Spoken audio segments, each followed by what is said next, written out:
Hey everybody, and welcome back to another episode of Becky Talks Parks, a podcast for passionate parks and recreation professionals who are dedicated to raising the bar in the field. Today I had the opportunity to talk to Keri Konold about public engagement in relation to conservation and recreation. She talks about the shift principles, and if you've never heard of them, you need to stay tuned because she's going to really dive into how you can apply them to your organization if you're dealing with that issue of conserving land and then providing recreation opportunities to the public. And then we also get into how to engage with the public in new and unique ways and what engagement really means. On this, right now she is a project consultant for GreenPlay, and she's also a community relations officer at the City of Boulder Open Space and Mountain Parks Department. She is really an amazing person overall. She's got a great perspective on life and also on open space and parks and recreation. I think that you're really going to enjoy this conversation.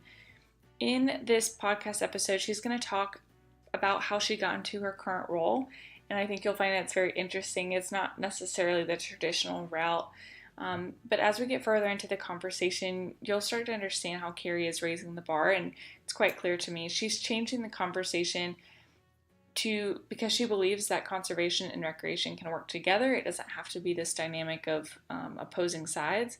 And she is redefining public engagement to mean real conversations. I think that her perspective and the way that she approaches public engagement is a little bit different than some, and I think that you'll have a lot to pick up from that. And finally, you're going to learn about how creating this culture of collaboration and meeting people where they're at is really just the foundation of engaging with the public, of having conversations with the public, and ultimately having real conversations with others, even when they're hard, especially when they're hard, will pay off dividends in the end because that's how you get things done. Hopefully you enjoyed this episode. I know I did. I learned a ton, and please share it with your friends and coworkers if you found it useful. Thank you so much, and I will see you next week for another episode. Yeah, it's interesting with the parks and recreation industry and how I got to be involved in it because it really did find me. I got my degree from Kansas State University in anthropology and had also a strong business background. I was an accounting major for 2.5 years and then switched over to anthropology.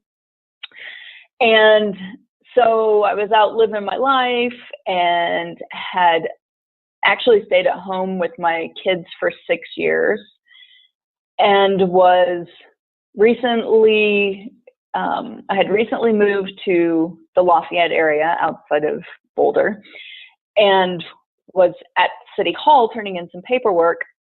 And I looked at their jobs postings, and they had a position for the City of Lafayette in their parks, open space, and golf department. And I read through everything, and I thought, oh, gosh, I can do all those things. So I applied for the job and was fortunate enough to be selected and worked there in that department for 7 years, which was a really long time for me because I had moved around a lot before that. And in working for a small local municipality, as we have about 25,000 people in Lafayette, and I reside in Lafayette still, even though I no longer work for the city. But I loved that community. Working in a small community was great because when somebody would call in, chances were you knew them or you had some kind of connection with them, or if you'd go out into the field, you'd see people you know because your kids went to school with them, and there were just a lot of ties. And so my time there working for Parks, Open Space, and Golf with the city was awesome. Loved it. And I got to wear a lot of different hats because we were small. And so I was our administrative assistant there and worked really closely with our director. So got a really good, broad understanding of what public land management looked like. Less on the programmatic side and more on the maintenance side. And that was mentally really stimulating. I loved it. It was great. But eventually after 7 years, I grew out of the position, was ready for a challenge, a different challenge, and was hired at a small Parks and Rec district not too far away, and was their recreation programs manager. So I went from the land management side of things over to programming for rec programs. And that was really different, but also really exciting. And I learned a lot about the recreational side of things. And I started to see, this interesting development between why Parks and Recreation go together, because oftentimes, it's funny in Parks and Rec, what I have found is that personalities between recreation folks and parks and open space folks, they're really different. They're like night and day.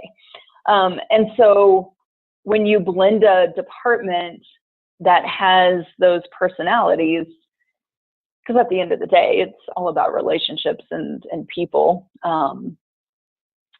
So what I'm getting at is what I found is that these two facets of operations really need each other, because in order to have, good facilities, you need good maintenance people. And in order to have great athletic fields that you can use for programming, you have to have good relationships with the people who take care of those spaces.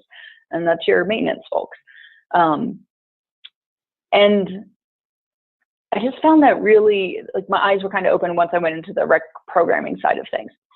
Anyway, after that, it was funny, I was actually running on a trail outside of Boulder, 4 nights a week. I was driving about 40 minutes to go to this particular trail. It was just such a good outlet for me, like mentally, physically, emotionally. It was so good. So I was going 4 nights a week, and I thought one day, I was like, why don't I just check to see if they have any jobs available in Boulder, because I'm over here running all the time. I should see. Anyway, so I applied for a position as a business analyst for the City of Boulder Parks and Recreation Department, and got that job. And that was, again, really interesting for me, because it combined this business background that I had from college and, experiential stuff from when I was in my early 20s, and combine that then with my Parks and Rec experience from the City of Lafayette and with the Parks and Rec District, and really helped that department with their budget direction and helping staff understand business principles. So that was great. And it was interesting, because as a budget analyst, I was missing the people side of things, because I'm a pretty outgoing person and gregarious. I don't know a stranger. And I just had a really good relationship with my computer and not necessarily with people. So I missed that. So the City of Boulder's Open Space and Mountain Parks Department had a position available for a community relations officer. And I applied for that position and was selected. And that, again, it was an awesome opportunity to blend my life and my academic experiences and my previous job experiences to become part of a strategic team for the Open Space and Mountain Parks Department, and to bring in these relationships from all these advocacy groups that exist in the Boulder area. It's pretty strong in terms of their advocacy groups who want access to public land. And then, interestingly, we also have a lot of conservation advocacy groups. And so this opportunity I saw around the conversation that was being had in the community was always rec and access versus conservation and preservation. And I thought, why do these things have to be in conflict with each other? It was puzzling to me. and a bit of a frustration, honestly, because I typically I just don't operate in that land of where you're butting heads with somebody. Like, I always feel like you can try and figure things out and find a way to compromise or a way to find win-wins. And so I saw this challenge in our culture of Boulder to say, well, okay, we know that, from open space and mountain parks, we have an intention and a purpose for conservation and preserving our ecological resources.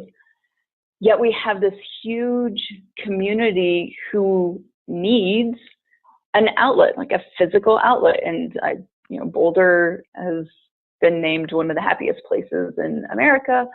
And some of that is because of the ability and for people to go out and be in the outdoors. So if that's an important community asset, we can't just shut the doors on access. And not that we do. I mean, Boulder's great. We have tons of trails and a lot of access to our open space. But I was just like, how do we change this conversation?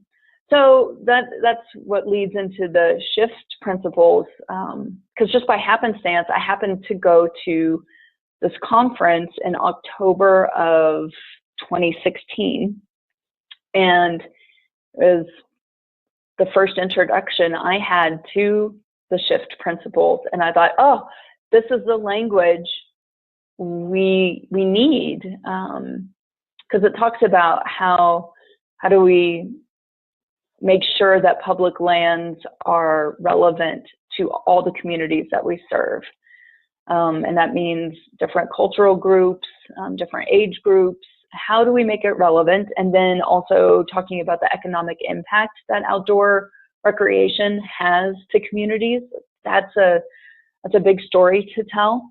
And if we can leverage both relevance and economic impacts, and then things like the impact on public health that public lands have on communities, these are all great stories to tell.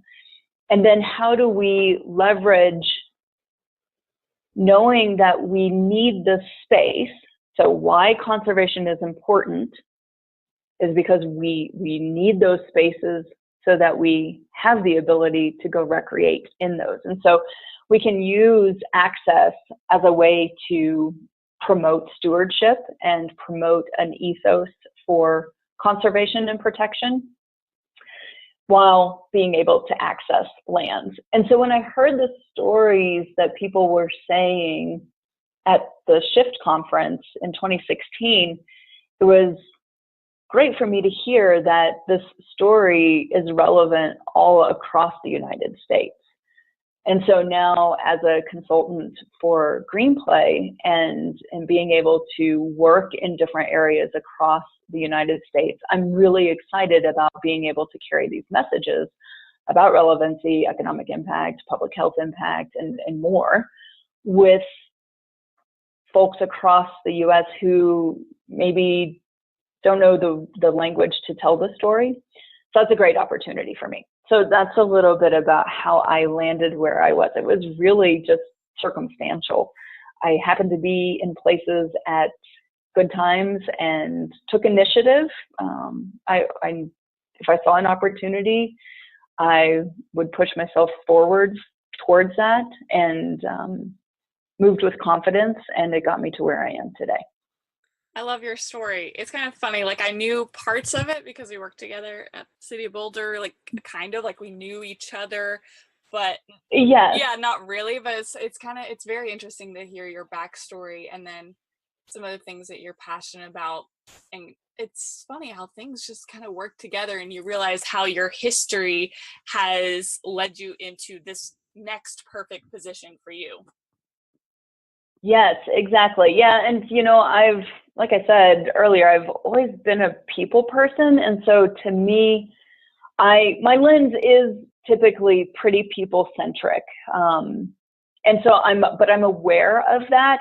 And the reason I say that is because when you work in land management, it's about managing the land. It's not, we don't think about human-centric programs necessarily, although in a lot of open space programs have programs that service people, but we have a lot of programs that service the environment and our ecologies.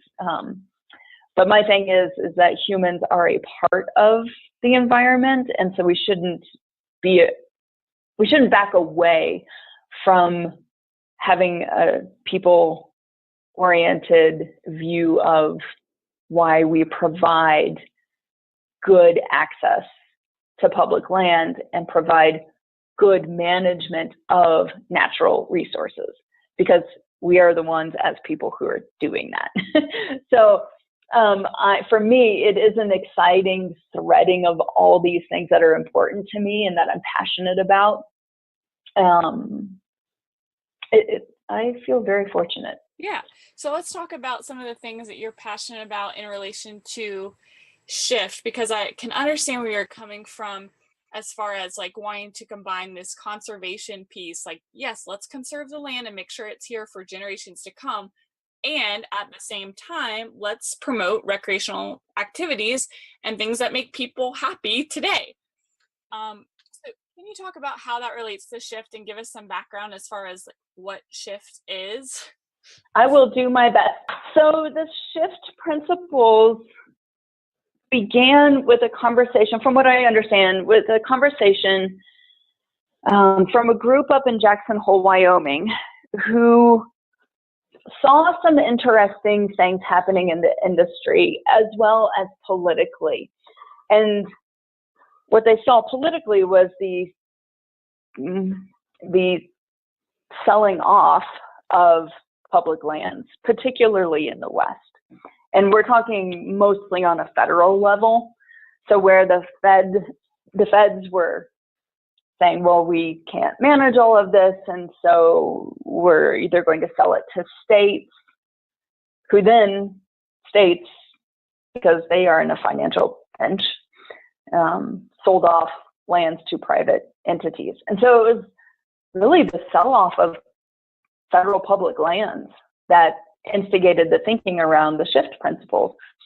And also, though, at the same time, seeing that a lot of conservation groups that have been around for a long time, not all of them, but quite a few, their demographic for who their members were or who their participants were was hitting a demographic that is pretty narrow.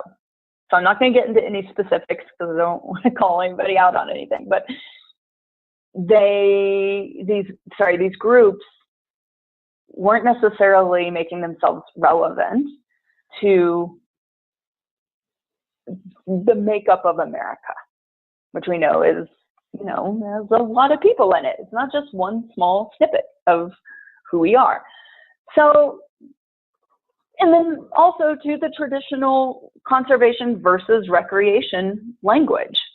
A lot of these groups have pitted themselves against each other, and the thinkers of the shift principles saw an opportunity to change the conversation from us against them, and if we want to protect our public lands, and again, whether that's at local, state, or federal level, if we want to protect and preserve our public lands, we need to do this together, not against each other. And so the shift principles really are about creating a shared language. And those came out, I think they were first published in 2015. And you can go to shiftjh.org and find the principles there. And there's 7 of them originally. And what was interesting is after the first festival in 2015, folks from the state of Colorado, from the outdoor recreation arm of the state, saw a huge opportunity and really bought in. And this is Luis Benitez. And I don't know if you know who he is, Becky, but Luis is awesome.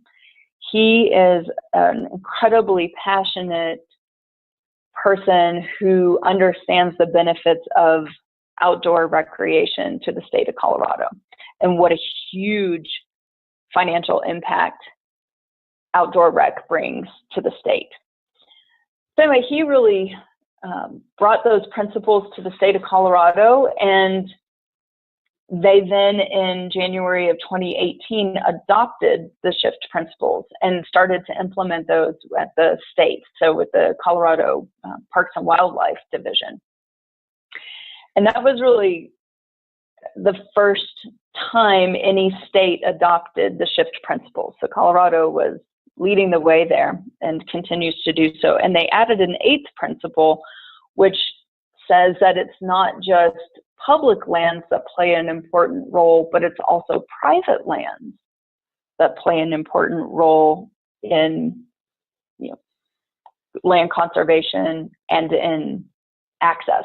So when you think about sportsman opportunities, there's a lot of lands that are leased privately for hunting. Well, it still brings an economic impact, and it's still people getting outdoors, and it still brings all these great benefits. And so that was really a great opportunity to bring that into the conversation as well.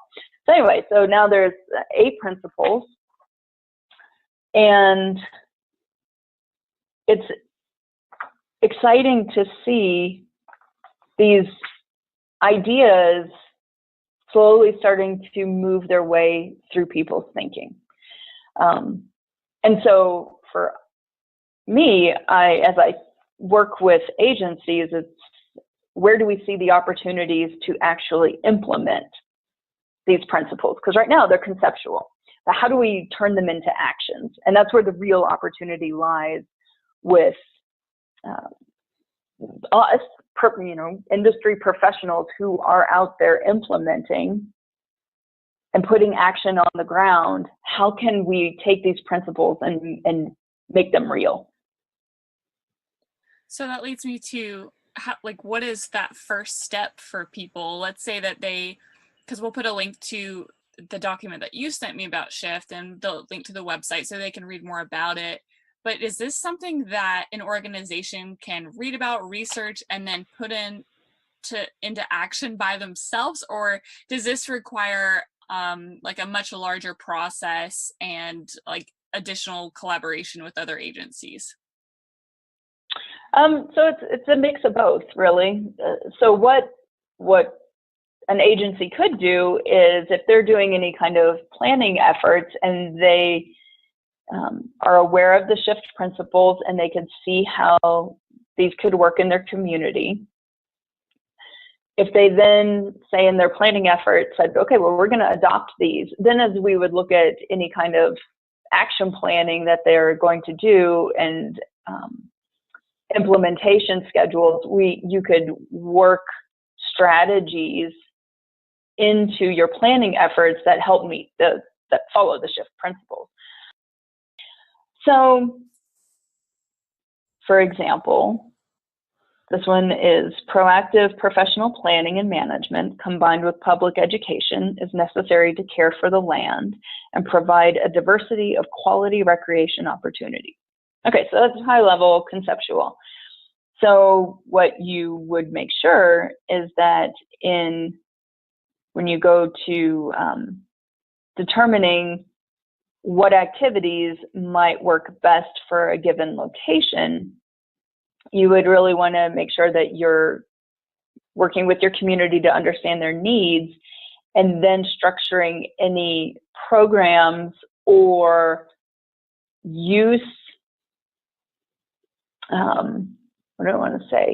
any uses that are in alignment with what those community needs are, given the site-specific resources.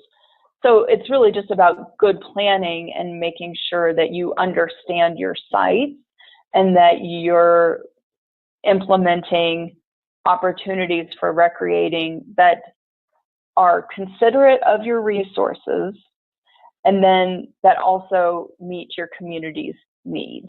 So if you have again, Boulder's a great example because it's so active, the people are active there, that you might have an area that has high quality grasses, or you might have a rare plant community. And so you're not going to put a mountain bike trail that goes through your rare plant community. Now you still have community who wants biking trails, and you have conservationists who want to protect that rare plant community.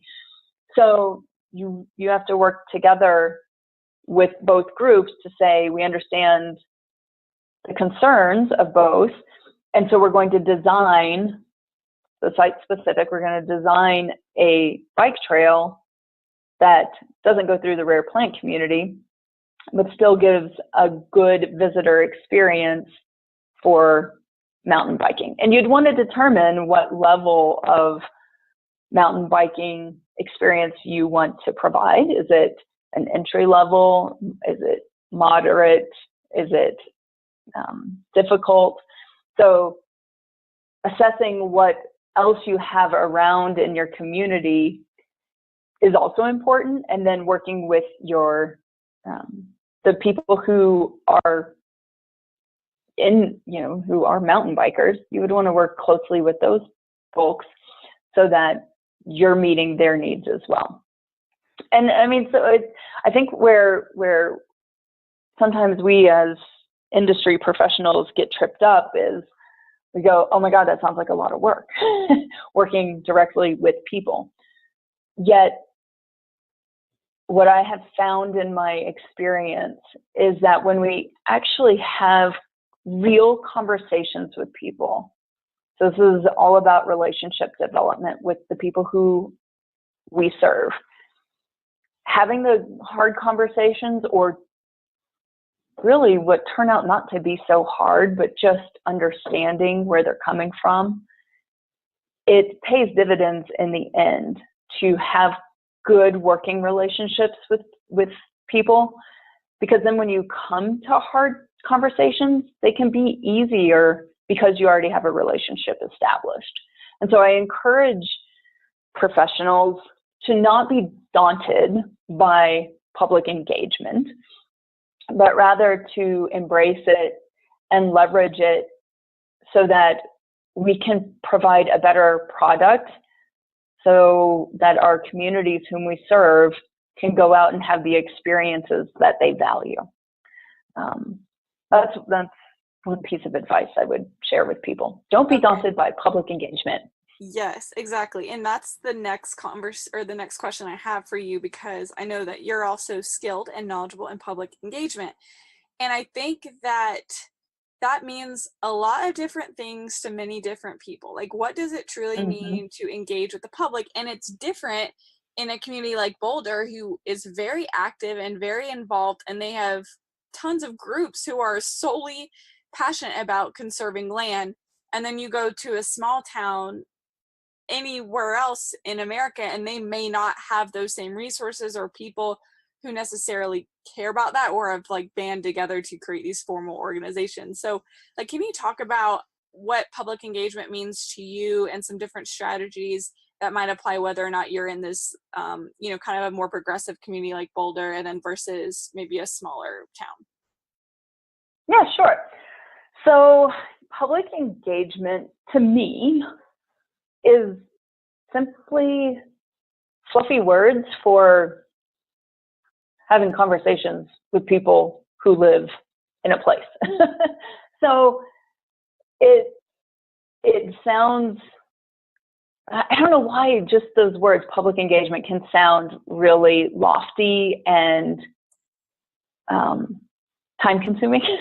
And it does, like I said, it doesn't have to be, because public engagement in a small community where, sure, maybe you don't have a group that is banded together for a specific thing. Although I think people might be surprised if you think just slightly different, because you might actually have a group of people who informally get together and go for a walk around a park on a particular day, that group has a stake in that space. And it may not be so specific that they are driven because of a concern for a given amenity that a Parks and Recreation Department provides, but they still value it. And I guess that's what I would call public engagement, is when you have a person or persons who have a stake in an amenity. So by having a stake, it simply means that they value whatever that is, whether it be a facility, whether it be a program, whether it be a space. And that could be a park, it could be a green belt, it could be a trail, it can simply be a parcel of land that has been conserved for its natural resource values. Whatever that is, if somebody values it, they are a stakeholder.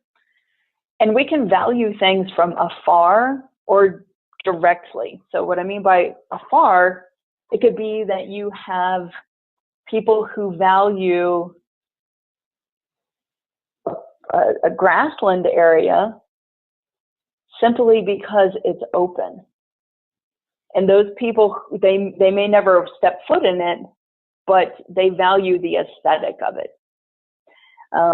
So it's just a different way of thinking about who your stakeholders are, and recognizing that people, even if they aren't a part of the Audubon Society, or they aren't members of a mountain bike alliance, or they aren't in a running club or whatever, they still most likely have some kind of value in whatever it is that we as the government agency are taking care of. And we're doing it on their behalf. And so I think that when we remember that, it can help us determine who our stakeholders are and why we need to engage them, because we are the stewards of that space, but we're doing it on their behalf. And so we have to remember that it's for our communities, not just for ourselves. And when we do that, and we think about having to translate those values that people have for the things that we are responsible for in our work, we want to make sure that we are in alignment with what our community's needs are. And that can get tricky, because now there's always budget implications and how do we prioritize, but if we don't have a pulse on what those things are, because we haven't engaged our public, that's when we're going to hear about it at the 11th hour, and people are going to say, well, why are you spending X dollars on such and such a thing?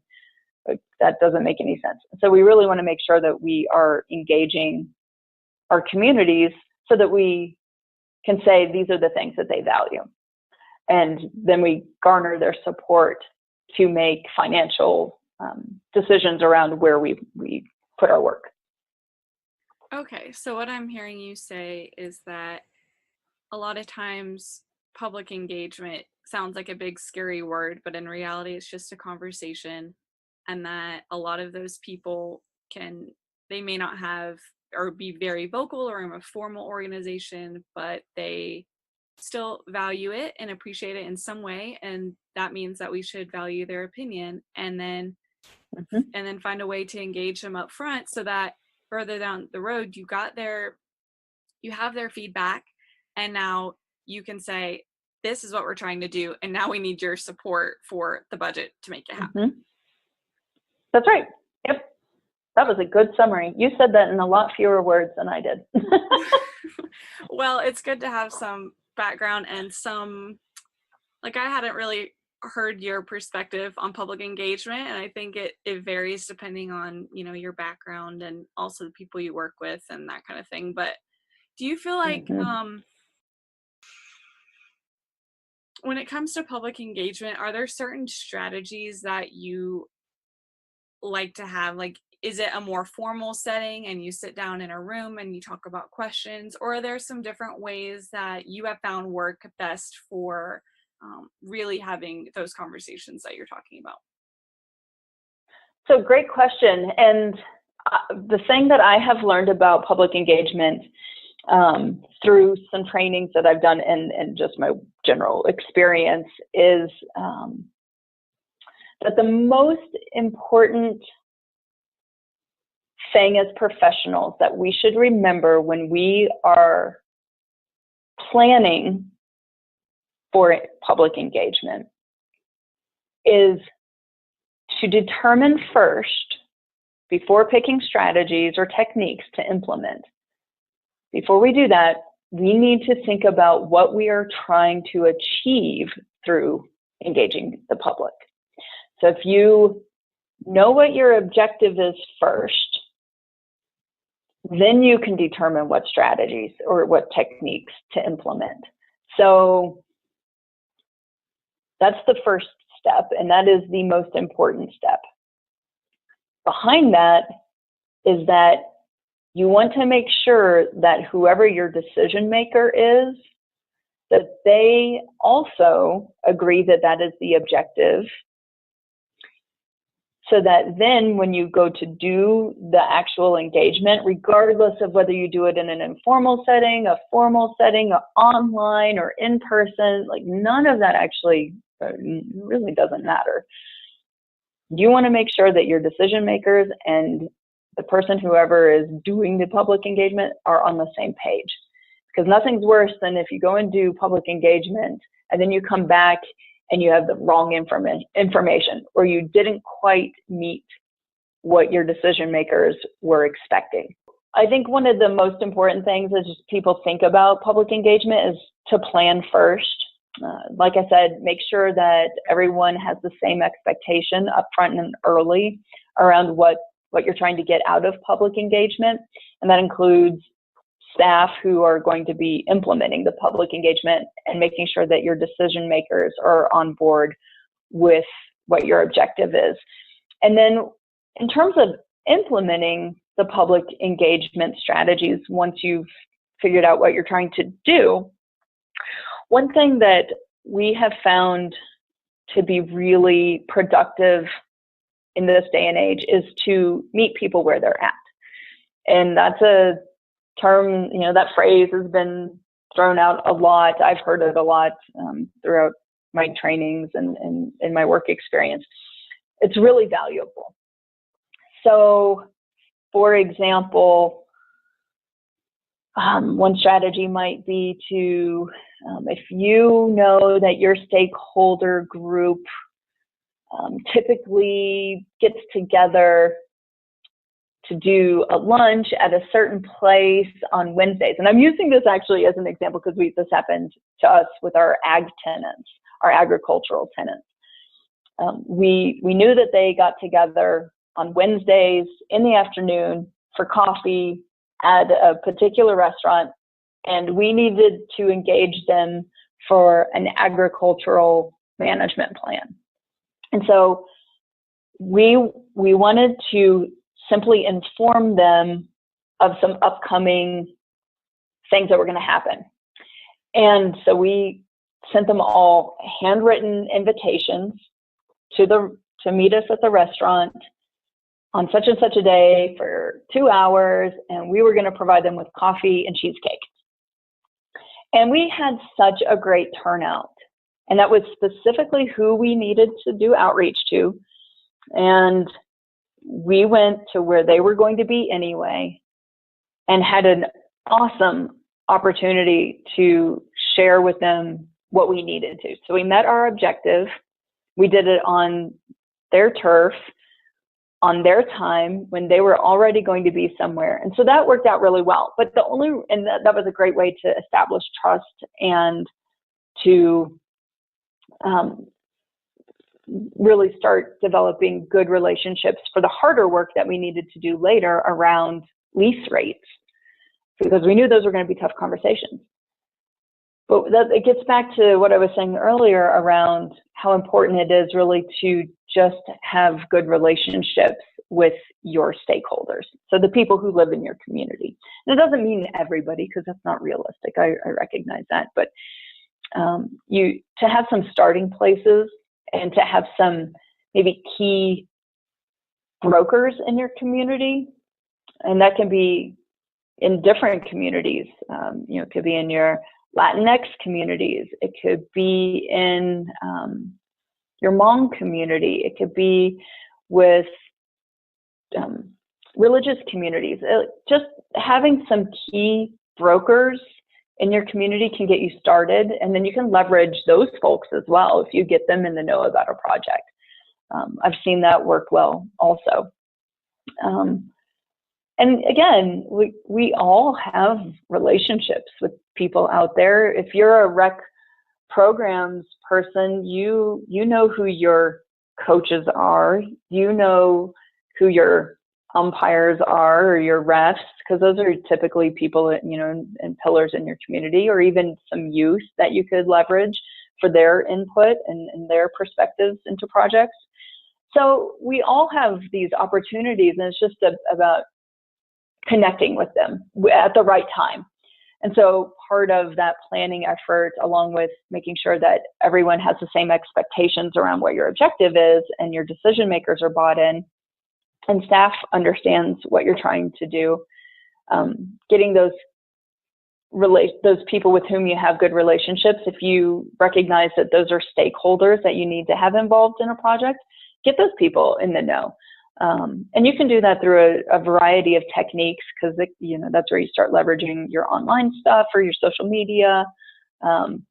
Pick up the phone and call somebody. You can send out mailers. So I always pause when people want to jump to strategies and techniques when we haven't yet talked about what your objective is. And so that is a big piece that I learned through training through the International Association of Public Participation, which is also known as IAP2.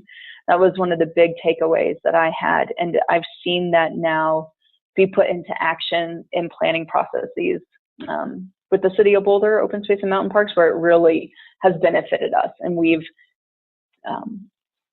been able to leverage resources, and we've been able to be more efficient in our process, because we knew first what we were trying to do, instead of just having an open house and maybe only reaching a handful of people, instead of really understanding who our stakeholders are, what we're trying to achieve, and figuring out a strategy that is more efficient. So those, when I think about, I really enjoy public engagement. I think that, in our jobs, we probably don't know when we go into parks and recreation, we don't know that that's a component of our work that's going to be coming our way. And it doesn't matter what level of an organization you're at some point, you're going to be exposed to public engagement. So it doesn't matter if you're a planner, or if you're a supervisor, or you're a lifeguard, you're going to hear about it in your organization, most likely, that these things are going on.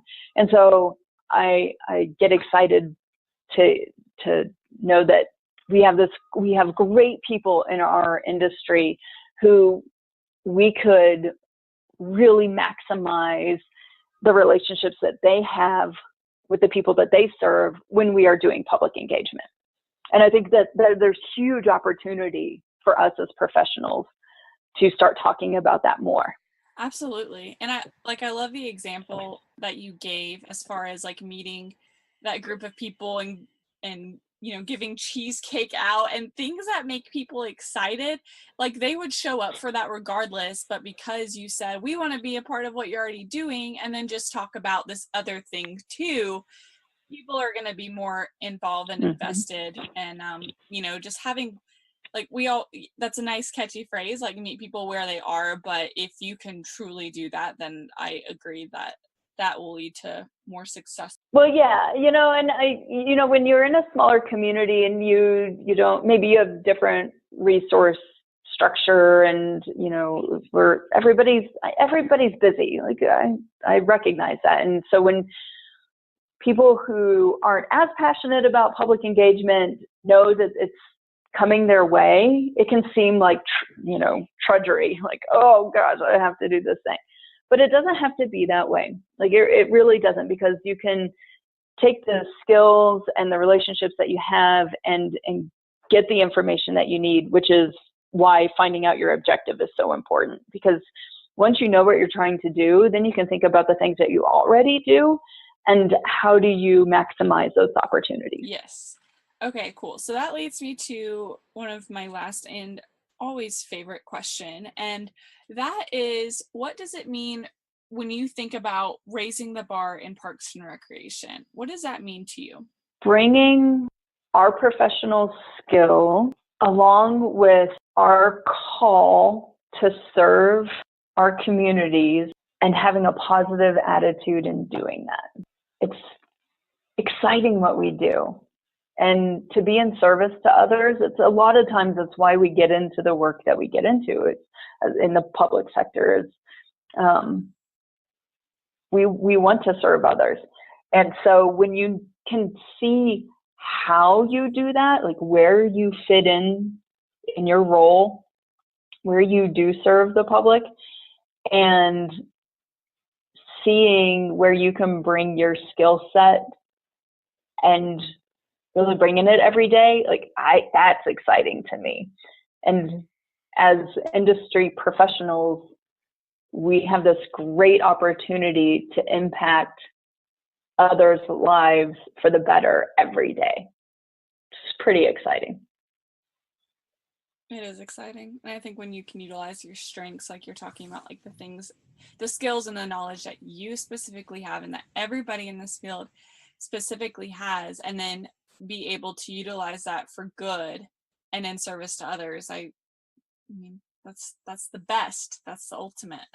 It is. It is. And again, you're right, Becky. Everybody brings something different. And that's what makes it so cool, is that we aren't all the same.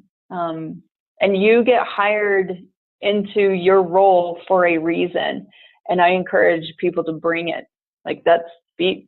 Recognize that you were hired because of who you are, and let that be what drives you and motivates you through your days. And some days are hard. Like I know they're long, they're hard, they don't seem that motivating. But when you remember again who you're in service to and the kind of work that we do,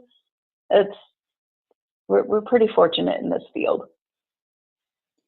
And I want to ask a follow-up question, because I asked this last week and it got me thinking that we need to start talking about the reasons why we're not able to do that, or what do you think are some obstacles that are preventing organizations and individuals from raising the bar, from using their best self in their work?